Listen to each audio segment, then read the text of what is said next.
आप देख रहे हैं योर मनी और आज हम बातचीत कर रहे हैं विरल भट्ट से, फाउंडर मनी मंत्रा के, जिनसे हम अलग अलग पक्षों पर, अलग अलग सवालों पर चर्चा कर रहे हैं और कैसे फाइनेंशियल प्लानिंग में डिसिप्लिन की जरूरत है, इसके ऊपर भी विरल ने अपनी राय रखी है। चलिए अब बातचीत करते हैं हमारे अगले दर्शक से, जो कि मुंबई से हैं, आर के गुप्ता साहब हैं। गुप्ता साहब नमस्कार, सवाल पूछिए। नमस्कार साहब, मेरा एक थोड़ा सा बेसिक क्वेश्चन था म्यूचुअल फंड्स के बारे में कि म्यूचुअल फंड में नॉर्मली जब हम इन्वेस्ट करते हैं तो आमतौर पर जो एक निवेशक होता है वो अपनी रिसर्च करता है और फिर जो उसे बेटर ऑप्शन लगता है उसको वो चूज कर लेता है डेफिनेटली। और नॉर्मली म्यूचुअल फंड जो है एक लॉन्ग टर्म के लिए एक निवेश होता है, मगर इस लॉन्ग टर्म के पीरियड में जो फंड मैनेजर हैं वो कभी ना कभी चेंज भी होते हैं जरूर डिफरेंट कंपनियों में। तो हम जब इनिशियल एनालिसिस करके चूज करते हैं कोई फंड को और over a period of time जब ये चेंज होंगे फंड मैनेजर्स, तो हमको कैसे उसका एक परफॉर्मेंस कहा जाए या ये कि ये अब आगे ये फंड कैसा ऑपरेट करेगा या कैसा हमको रिटर्न देगा, इसके लिए किसी प्लेटफॉर्म पर कहीं अवेलेबल होता है क्या कि जहां एक ऑनेस्ट फीडबैक मिले कि एक ये फंड मैनेजर से दूसरा फंड मैनेजर आ गया है और इसका प्रीवियस रिकॉर्ड ये है। जी गुप्ता साहब, ये बहुत मैनेजर अकेला तो शायद मैं समझता हूँ वन मैन शो तो नहीं रहता होगा ऑब्वियसली। लेकिन गुप्ता साहब, ये सवाल आपने बहुत सिंपल तरीके से पूछा, लेकिन बहुत ही बढ़िया सवाल है, बहुत ही पेचीदा सवाल है और सबके मन में होता है। आज आपने इसको जाहिर भी कर दिया, बहुत बहुत शुक्रिया ये सवाल पूछने के लिए पहले तो। अच्छा विरल, ये बढ़िया सवाल कि फंड मैनेजर बदलेगा तो फंड की सिचुएशन ही बदलेगी, ऑब्वियस सी बात है। अब इसका एक बहुत बड़ा एग्जाम्पल ऋषि प्रशांत जी जो बदले हैं, तो इस तरह के अगर बड़े फेरबदल होते हैं तो कैसे अपने आम निवेशक इसे समझें, उनके लिए इसका क्या इम्पैक्ट होगा?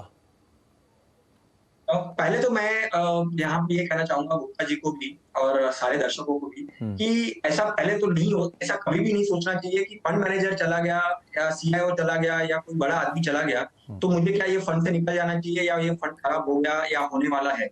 ऐसा नहीं होता है। बहुत सारी चीजें, बहुत सारे फिल्टर्स, बहुत सारी चीजें को ध्यान में रखना चाहिए। तो यहाँ पे कुछ चीजों को, पैरामीटर्स को मैं यहाँ पे दर्शकों को बताना चाहूंगा कि आपको अगर आपके म्यूचुअल फंड को अगर रिव्यू करना है तो आपको ऐसी कौन सी बातों को ध्यान रखना है।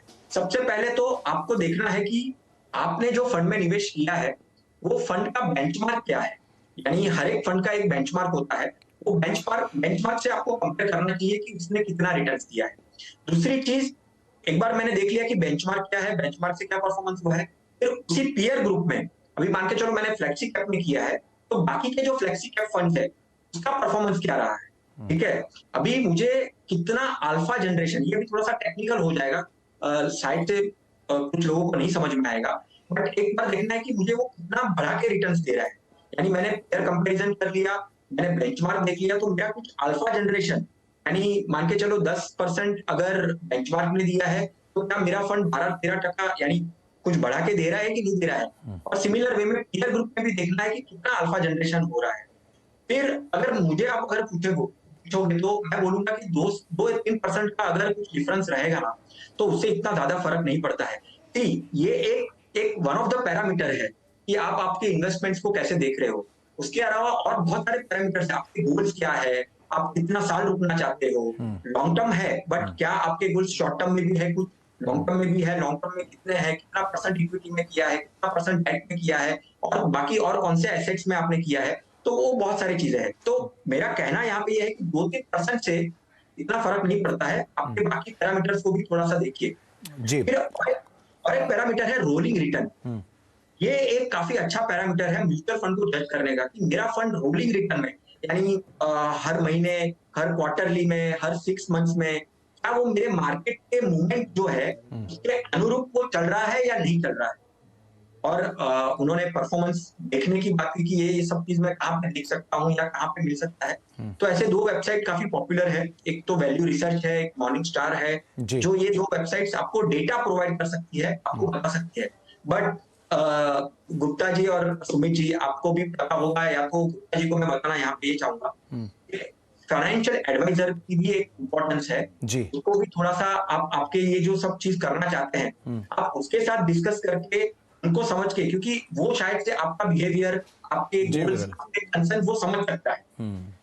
तो गुप्ता जी, बहुत सारे पक्ष हैं जिनको आपको ध्यान रखना होगा अपने निवेश से पहले, और बहुत सारी बातें विरल ने आपको बताई हैं, उसको भी आप आधार मानकर अपने फंड के फैसलों पे, निवेश करते समय के जो फैसले हैं उनको चुन सकते हैं।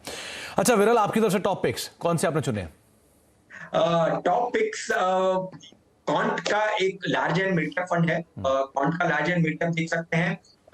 Equity tax saver, Canara equity tax saver, यानी मैं टैक्स सेवर को भी हमेशा इंपॉर्टेंस देता हूं, तो टैक्स सेवर में कैनरा देख सकते हैं। फ्लेक्सी कैप में आप इजिम का फ्लेक्सी कैप देख सकते हैं, काफी अच्छा कंसिस्टेंट रिटर्न्स आया है। और एक मल्टी एसेट अगर आप डिफरेंट एसेट क्लास में सोच रहे हैं तो आईसीआईसीआई का एक मल्टी एसेट फंड भी काफी सही रहेगा। तो ये 4 टॉपिक आपको विरल ने बताई हैं जिनको आप नोट कर सकते हैं, समझ सकते हैं।